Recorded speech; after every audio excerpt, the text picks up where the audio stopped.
va passer aux solutions, parce que là, on est là pour se préparer pour la prochaine épidémie. À l'hôpital, Olivier Guérin et Gérald Kierzek, si on a une médecine de ville qui est mobilisée, ça va aider les soignants hospitaliers. Pour qu'il y ait une collaboration, c'est de la relation humaine.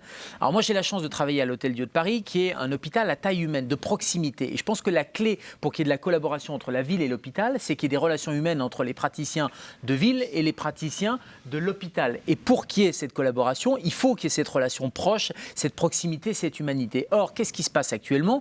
On voit, alors on pourra en reparler sur l'organisation du territoire, mais globalement, c'est un hospitalocentrisme et dans des giga-hôpitaux. On est dans des très grands hôpitaux où tout le monde passe son temps à courir, les interlocuteurs changent en permanence et c'est impossible pour une infirmière libérale, pour un médecin généraliste, ne serait-ce que de joindre quelqu'un au téléphone pour pouvoir proposer un malade, avoir des nouvelles d'un malade. C'est absolument la croix et la bannière. Ça a changé de manière mais épouvantable.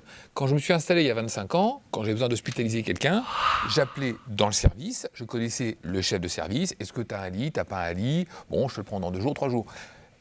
Maintenant, c'est plus comme ça que ça se passe. Aujourd'hui, c'est on fait rouler et puis ils partent à les urgences. Et puis de toute façon, si on veut téléphoner pour savoir s'il y a un lit, automatiquement, on nous renvoie vers les urgences. Donc il y a un problème effectivement qui se passe au niveau de la coordination entre la médecine de premier niveau et l'hôpital. C'est quelque chose qui était vachement violent, quoi. En période d'épidémie, on a quand même des épidémies de grippe tous les ans.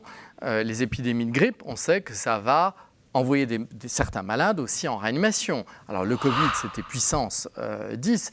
Donc quand même, cette coordination, elle est absolument critique. L'épidémie de grippe, les généralistes, on a le droit de prescrire des antibiotiques. On a le droit de prescrire. Par exemple, quand on a la grippe saisonnière, que vous avez quelqu'un qui a une comorbidité, qui commence un peu à ronfloter, ça ne choque personne, alors que c'est une infection virale, de lui mettre à l'antibiotique. Aujourd'hui, dans le cadre du Covid, c'était strictement interdit. On avait le droit de rien faire du tout. C'est-à-dire, simplement, c'est se taire, faire le 15, comme on a dit tout à l'heure, ou alors serrer les fesses, que ça se passe bien. Alors, il y a des solutions. Vous avez identifié, Madame Jean, des solutions possibles. Une chose qui a apporté cette crise, ça je tiens quand même à en parler, c'est la coordination qu'il y a eu entre tous les professionnels de santé de notre territoire. Et c'est vrai que nous ne travaillons pas forcément toujours en collaboration. Et là, on a vraiment mis une collaboration ensemble par l'intermédiaire de la CPTS, donc c'est le but Communauté d'ailleurs. professionnelle territoriale de santé, tout à fait. Donc comme c'est aussi le but de cette communauté, c'est de travailler avec l'hôpital. Donc on a commencé à amorcer un travail là-dessus, mais je pense que la route est longue parce qu'on a vraiment l'impression d'avoir 2 mondes. Ce qui vient d'être dit, c'est remarquable et d'intelligence et il ne reste plus qu'à le mettre en place en termes d'organisation. Je crois beaucoup au CPTS. C'est un changement de culture qui est très profond dans le système de santé français. C'est-à-dire qu'on gère un territoire avec une communauté de première ligne de professionnels qui acceptent finalement de manière volontaire de construire un vrai projet de santé publique sur leur territoire. Et pour nous, gériatres notamment, pour les patients âgés et les patients âgés polypathologiques, c'est absolument nécessaire de pouvoir s'articuler avec des communautés sur les territoires qui sont de cette qualité-là. Pour les EHPAD, le sujet, finalement, c'est l'autre bout de la chaîne. Pour les EHPAD, on est en train de réfléchir à un modèle différent. Les EHPAD français sont d'un archaïsme absolu dans leur conception et leur modèle. Il faut que l'on mette à bas le modèle des EHPAD français qui mélange à la fois des patients qui sont en fait de vrais patients, c'est-à-dire des malades qui relèveraient plutôt d'unités de soins de longue durée, et des résidents dont la perte d'autonomie est par exemple souvent liée à des pathologies cognitives, mais qui vont plutôt bien sur le plan somatique. Et le mélange de ces 2 populations fait que le modèle d'EHPAD est de toute façon intenable. Et la crise Covid l'a montré, parce que si on a confiné des résidents en chambre, c'est pourquoi ? Parce qu'au milieu, vous aviez des résidents déambulants, par exemple, qui risquaient de contaminer, qui ne pouvaient comprendre du fait du déficit cognitif les mesures barrières. Et c'est aussi en toi ce qui provoque à la fois la souffrance des personnels d'EHPAD et les risques de maltraitance dans le système médico-social à destination des sujets âgés français. S'il y a une leçon de la crise, c'est que finalement la main a été donnée aux professionnels. Et c'est pour ça que ça a permis. On l'a prise. On a cassé les murs et on a pris la main. Exactement. Les professionnels de terrain, ils ont une sacrée créativité. Tout à fait. Il y a eu beaucoup de Bah, réactions. Et par contre, je veux revenir sur quelque chose dont vous parliez tout à l'heure, notamment tout ce qui est administratif.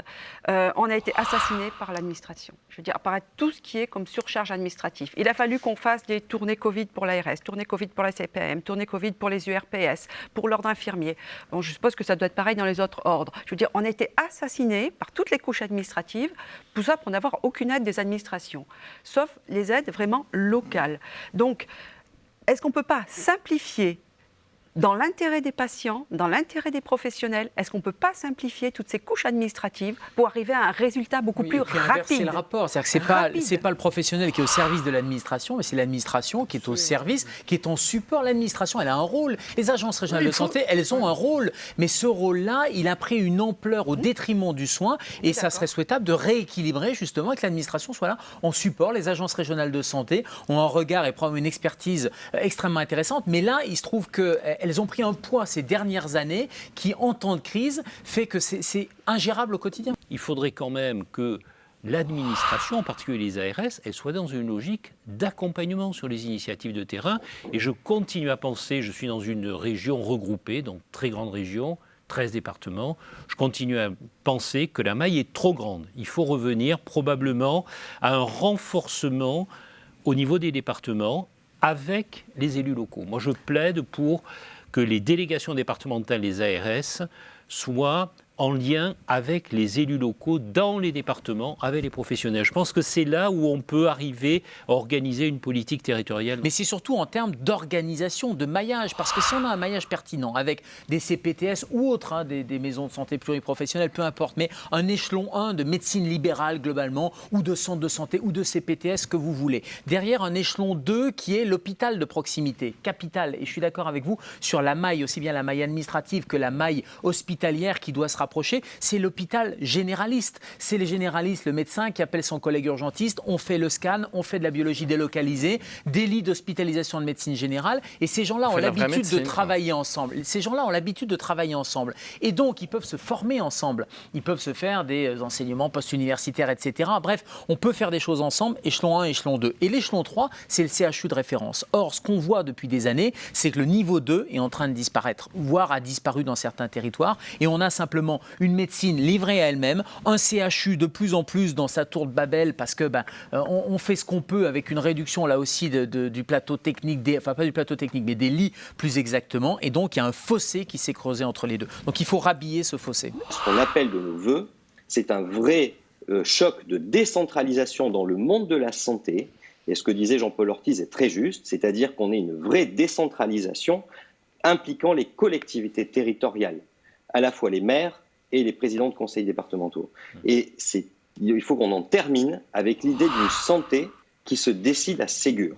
C'est pas possible de continuer comme ça. On montre que ces modèles-là sont mauvais et les ARS ont failli parce que ça n'est pas de la décentralisation, mais de la déconcentration, mais ça reste un service central de l'État. Et certaines mairies, certaines régions se sont beaucoup battues d'ailleurs pour avoir des matériels de protection. Merci beaucoup, c'était extrêmement clair et intéressant.